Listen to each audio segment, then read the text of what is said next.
Hey guys, how you doing? We'll get going here in a second.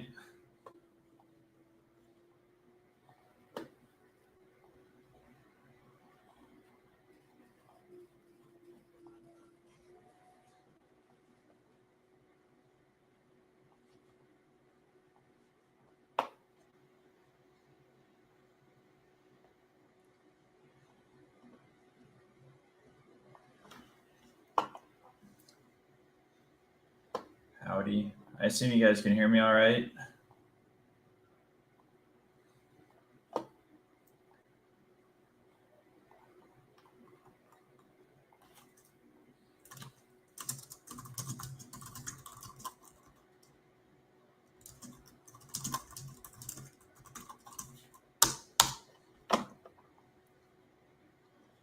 Yeah, cool. All right. Right on. Let me share my screen.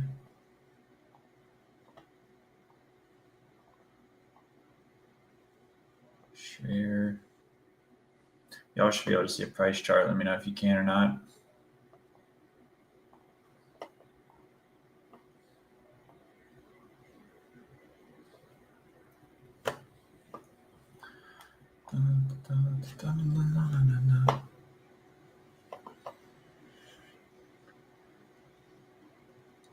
You guys see my screen all right? Visibility's good.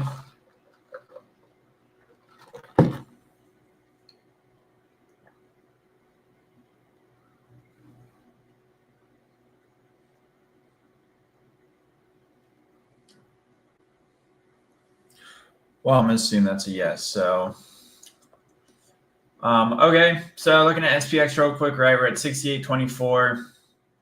Below the lows yesterday, near pre-market lows. So just keep all that good stuff in mind.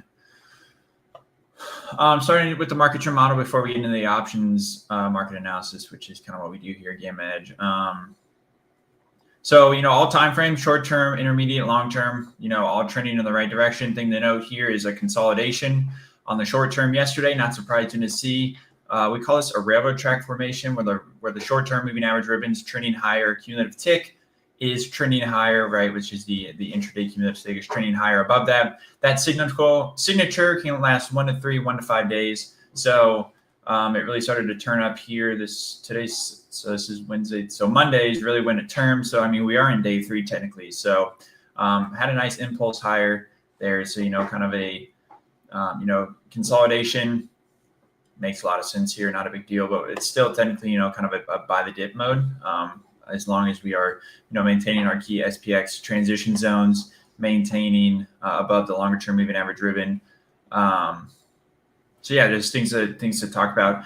And yes, I know, right? We have these moving averages, all this good stuff. We're saying stay above the moving average, stay below the moving average. Sounds very simple, right? But we have back tested data on this. So, right, it's easy for us to say, stay above these moving average ribbons and whatnot, because we know the importance of that. It's not just, a simple 50 or 21 day moving average on a chart, right? Like these lines are built from pre-existing spots back, kind of key turning points in the market from back in the day.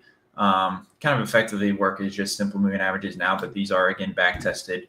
When we say, losing this, losing that, staying above this, like it does have relevance. There's a whole kind of tag combos system that we have behind it, right? But those tag combos aren't really going to mean anything to you guys, so that's why we don't say them here. Right, that is clear. From the bullish point of view, what we want to see is continued action like this to filter tick intraday. Seeing strong, persistent buying throughout the session, or if you're a bear, you just want to see all this start really just waterfalling lower. So something to keep in mind there. Moving over to SPX game plan, pretty concise game plan today. So, right, looking at SPXA, we're looking at just the monthly expiration here, which is next week. Let me make sure that's right. Yeah, so next Friday, right, expiration. So we're just focused on that right now. So we're opening where? 68.20, 68.25, that's fine. So 67.70 is the key line in the sand there. That's what we want to maintain, right? The way that we understand that is just the distribution of really speculation in the structure. That's how we form our transition zone, specifically the delta transition zone is what we pay attention to there. So long as we hold that level, kind of supportive flows are coming into the market, just given the amount of in the money calls below us. So again, that's why we focus on options market analysis, right? Because the size of the SPX complex, all the people that are participating there really doesn't have an influence on the day-to-day price action. So again, this is SPXA, kind of longer term speculation happens there. Then SPXP, on the other hand, is, right, it's a bit smaller. This is kind of where your trader short-term focused is. If you were with us the last week, the week before, you would have seen this whole dashboard was red, right? And we were explaining, right, that's why we do this every day. We do our kind of day-over-day change to see how the structure is changing, right? Because it's a sine wave going from green to red to green, call dominated, put dominated, back and forth. And so obviously, we said you would see when conditions either start to get worse or start to get better. They've obviously gotten better. Thing to know right now is transition zone is very wide. We are smack dab in the middle of the transition zone to open the session today. So that kind of goes back to confluence with the market trend model and kind of saying, consolidation probably makes sense there. So yeah, so kind of on a global swing trading time frame, 68.50 key level for the bulls to get above, and then 67.95 key level for the bears to reclaim the downside. More or less 6,800 key. Livermore psychological level, a lot of speculation at that level. Right, and then you may be saying, hey, I thought you said 67.70 was important for SPXA. Yes, they're both important, right? Kind of the way we think about it, right, is kind of the first movements happen on the SPXP, because again, that's where the short-term traders are focused. So that's important there. And then if the move is going to stick, then it's going to trickle into the SPXA complex. So that's kind of the razor on how to think about that. Then getting into the SPX 0DT complex. Again, we're kind of flirting right with our bottom pillar or our bottom goalpost of the day, which is 68.25. Top goalpost is 68.60. And then kind of our secondary transition zone is 68.50, 68.55.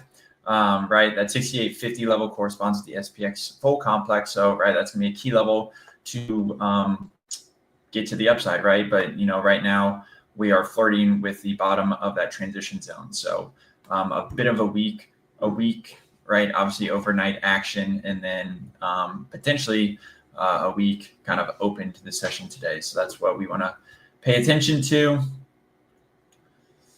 Not a ton else, right? From there. We have kind of a bunch of if-then statements built out based off, analysis of this and those key upside and downside levels. But right to the upside thing to focus on right now is getting above 68.50. If we get down to 68.25, you could look for some kind of reversion, kind of mean reversion back up to the top of the transition zone. One way to think about it. But there's also a risk to the downside. If we lose 68.25, we start to see a meltdown. So that's why having these if-then statements are important. And then that's why having the intraday tools to understand, yes, we know what structure is, we know what those key levels are, but once the bell rings, people are going to transact how they want to.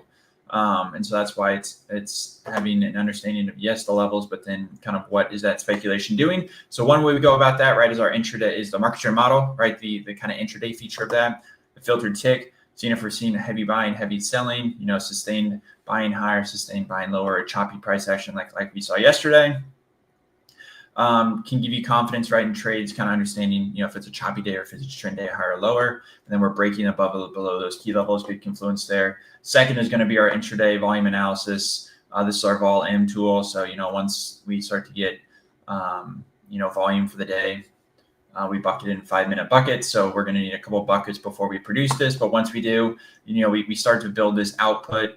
We'll just kind of look at this gift from yesterday. So we generate these, 5 minutes throughout the day, so we can understand, right? This is the behavior of speculation we're doing. We're plotting centroids throughout the session, and then those dashed lines are kind of lines of best fit, meaning assuming all else equal, if we know from the open to any point in time how those centroids have formed, then we can kind of project those out into the close to understand where price may go via where the centroids are going to be plotted, right? Because the centroids, is the middle of the distribution of volume for each 5-minute slice. So that is kind of a representation of the behavior, the middle point of behavior, right? And so understanding the trend of those centroids, we can understand if we're having a choppy price action between the call speculation and put speculation like we had yesterday, or if, we're seeing calls and puts trend higher, calls and puts trend lower, all that good stuff. So yeah, that's kind of where we're at SPX 0DT wise, or kind of SPX globally, and then SPX 0DT wise. Let me know if you guys have any questions. If not, we can get going, look at single stocks to the extent that y'all want to.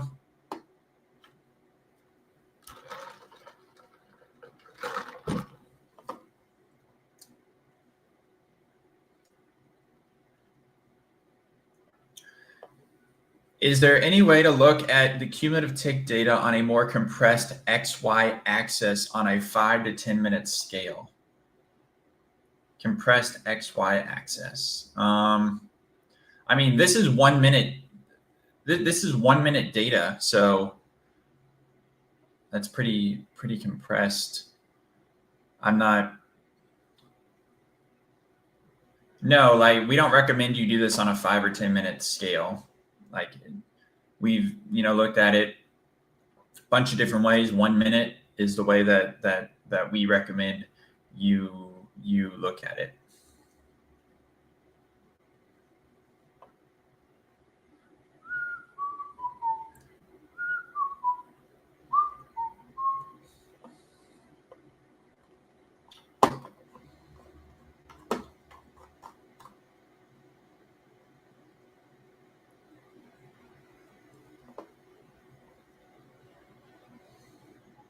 Perry, let me know if that answers your question. I was not 100% following it, to be honest with you. So I don't know if I did that or not. It's not like a price chart though, where you can just quickly rifle between like, the minute chart, 5-minute chart, 15-minute chart. The data seems flat comparatively. I don't understand that statement. So if you could, somehow maybe restate it, that may be helpful. Someone wanted to look at Vanna, Charm, all that good stuff, right? So this is 3D surface model right here. It's a summary of our 3D surface model. Sorry, I'm still trying to figure out what Perry was saying. But Perry, I'm going to move on. If you could just restate that, and I'm happy to come back to it. Right, so this is a summary of our 3D surface model. We have all 4 key Greeks that we look at. Obviously, delta being the most important because that is actually the measurement of risk in the buying and selling of transactions, which is going to overwhelm any of these other Greeks, all else equal. So, right, we have delta obviously favoring the in the money call. So, right, that is going to be supportive, all else equal as time stands still. Charm is, right now is pointing to overhead pressure in the overhead. The key inflection point there is 68.75, right? That's kind of a key sensitivity point that we can see in all 4 of these surface models. So moving to, sorry, I'm just going to look at the structure again real quick. Yeah, so 68.75 is plus Gex on the day, right? So that's the key kind of top convexity point. So that makes a lot of sense when looking at the surface model, why 68.75 is going to be that key level for the day. What else we got? Yeah, gamma, again, same sensitivity points there. Vanna, yeah, so favoring kind of upside, right, as volatility continues to come out of the market. But as we say, have to be ready, especially if we lose the bottom of our transition zone.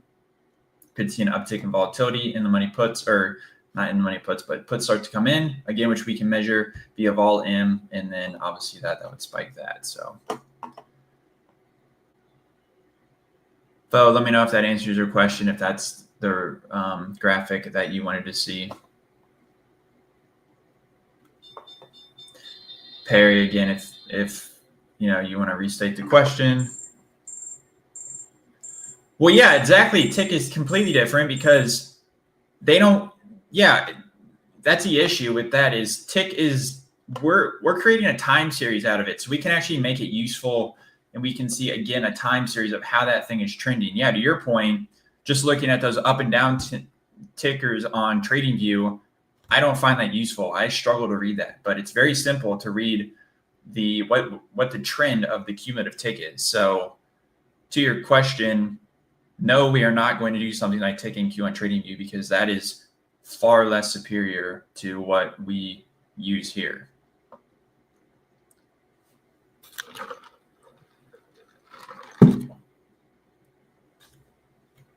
So if you want to keep using TradingView, that's fine, but you will not be getting that presentation with us because we don't find that useful compared to this.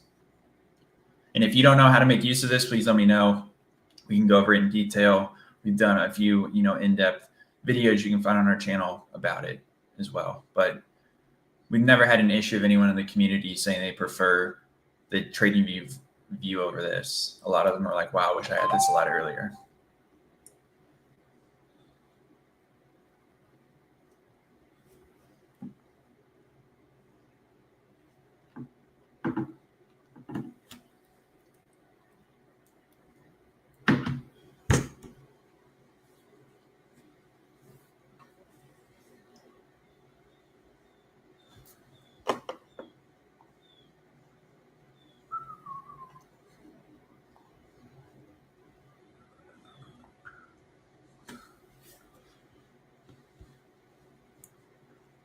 Okay, thanks. Yeah, all good. I feel like you're not happy with the answer, but that's the only answer I can give you. So, yeah, just early, right? Just 68.20 right now. Going to individual stocks. One last chart, gold. Yeah, we'll get to that in a second. So we can just look at that right now. Huh, weird.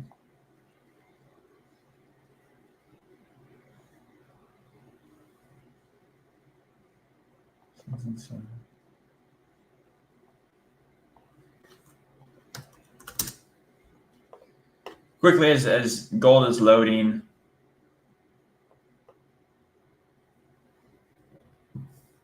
Oh, it has loaded. Yeah, so gold. So transition zone, 375. We're well above that. Speculation built out to 400 makes sense.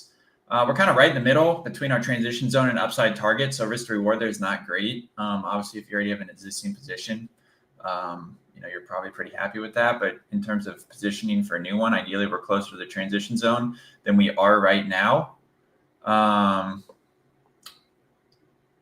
So yeah, that's kind of all I have to say about that. Like, it looks fine, right? Bullish. Obviously, price chart's bullish, all that good stuff. So looks fine there. Whoa. Let's go to some other charts real quick. So looking at, individual stocks.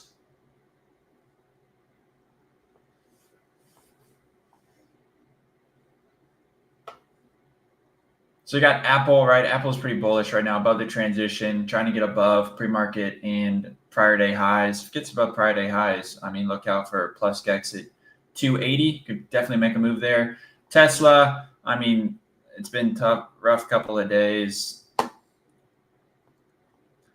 LA, I don't like this view better. Yeah, gap lower, really not what you want to see.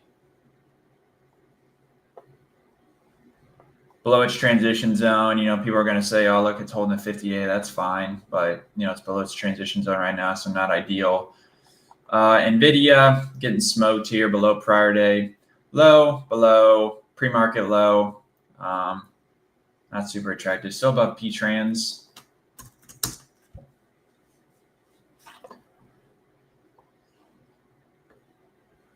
Yeah, NVIDIA kind of made a higher low right there too, so not great, but we'll see.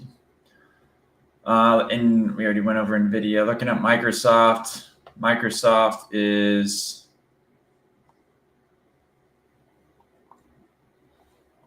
right at the transition zone, kind of flirting with prior day high.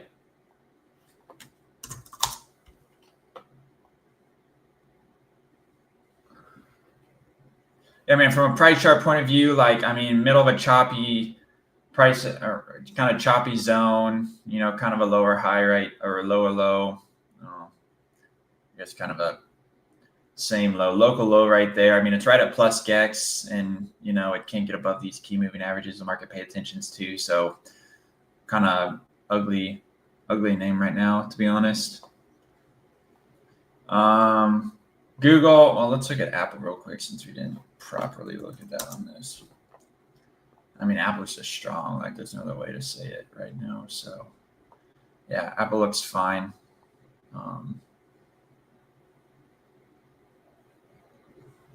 I mean, it's tough to get like a position right now in Apple just because if you just look at it with your eye's a good filter. You can see it's kind of extended from these, moving averages the market pays attention to. Again, it's kind of right in the middle of it's between P trends and plus GEX.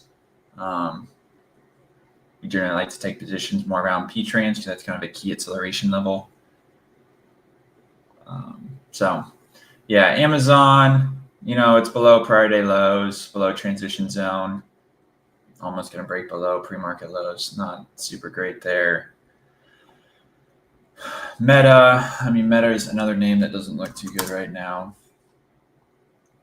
Yeah, I mean, it's just gotten crushed since earnings. So it's holding 0 GEX right now, but, just from a price action point of view, not super favorable here. So sure, its GEX ratio, all that good stuff has been crushed.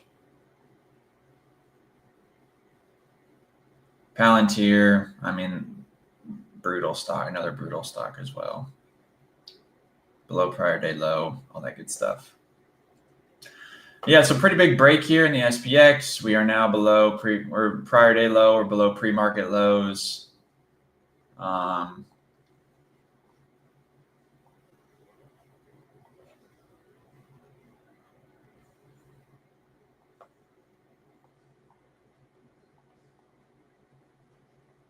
Yeah, not really what you want to see there. So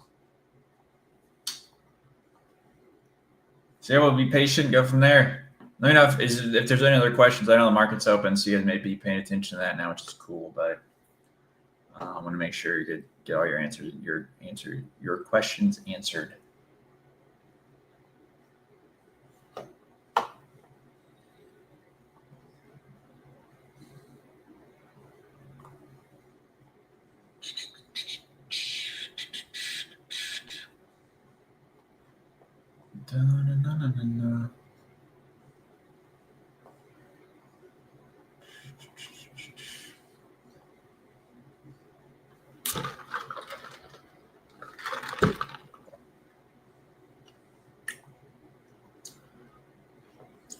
So we're getting a little bit of intraday filter tick selling here. Obviously, I know we're 8 minutes in, but all else equal, seeing a little bit of selling come in. Cumulative tick right now is trending low as well. Perry, we've gone over SPX 0DT. We can look at it again in a second, but spent a lot of time going over that. Right, Perry, again, just hitting on your tick, like this is very informative here. We can see some filter tick selling coming in. So, on tick NQ or whatever, like that's probably gonna be big downside bars to the downside. And then looking at the time series on an intraday basis, trending lower as well.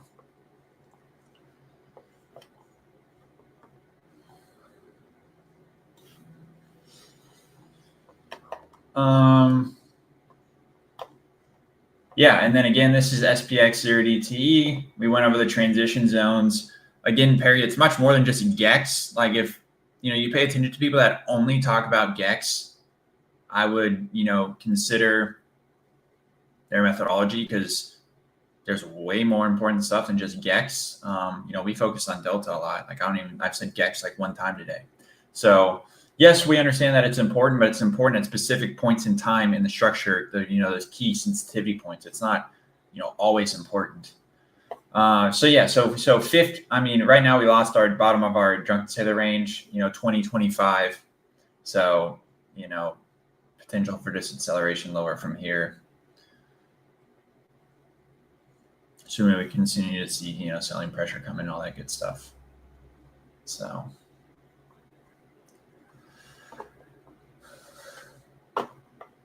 So yeah, that's kind of what I got. So I appreciate the time. We'll either see you in the Discord, we'll see you back here, maybe later on today, maybe not. We'll see how the day goes. And yeah, appreciate the time. Thanks, guys.